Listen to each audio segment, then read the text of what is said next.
રાજકોટ જિલ્લાના ઉપલેટામાં એક જ સમાજના બે જૂથ વચ્ચે મારામારીની ઘટના સામે આવી છે। તો ખેતરના સેઢા બાબતે મારામારી થતા એક જૂથના એક મહિલા સહિત 4 લોકો જ્યારે અન્ય જૂથના 2 વ્યક્તિ મળી કુલ 6 વ્યક્તિઓ ઈજાગ્રસ્ત થયા છે।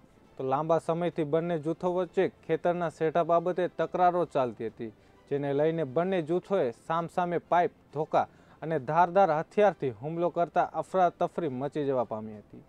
તો આ અથડામણમાં રમાબેન ભાદરકા, રાણા ભાદરકા તેમજ ઝીણા ભાદરકા તથા જયેશ ભાદરકાને ગંભીર ઈજાઓ પહોંચી હતી, જેમાં જયેશ ભાદરકાનો ડાબો હાથ કપાઈ જતા રાજકોટ રિફર કરવામાં આવ્યા હતા।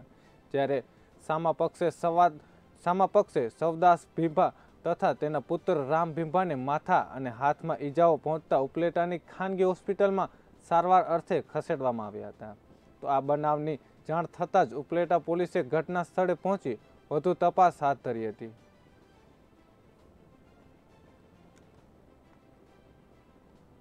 મારો છોકરો ત્યાં ઝાડવું કાપતો હતો, તો એ લોકોએ પાડી ના, હું ત્યાં જમીન હાંખી રાખું એટલે એ ભાઈને શેઠને કર્યો ફોન મારા છોકરા, તો એ લોકો કે અમારે વાત કરવી નથી।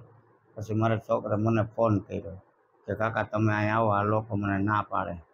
તો એ મારા છોકરાએ કીધું કે ભાઈ એ ના પાડતા હોય, મેં કીધું ના પાડતા હોય તો તું બંધ કરી દે, હું આવું છું। ત્યાંથી એ આવીને ગાયરું મીંડે બોલવાનું, મારા છોકરાને ઝપાઝપી કરી। પછી મેં મારા 100 બચાવ સારું થઈને મારા છોકરાને પાડી બહાર નાખ્યો। એટલે પછી અમે બધા એ 4 જણા હતા, અમે 2 જણા હતા।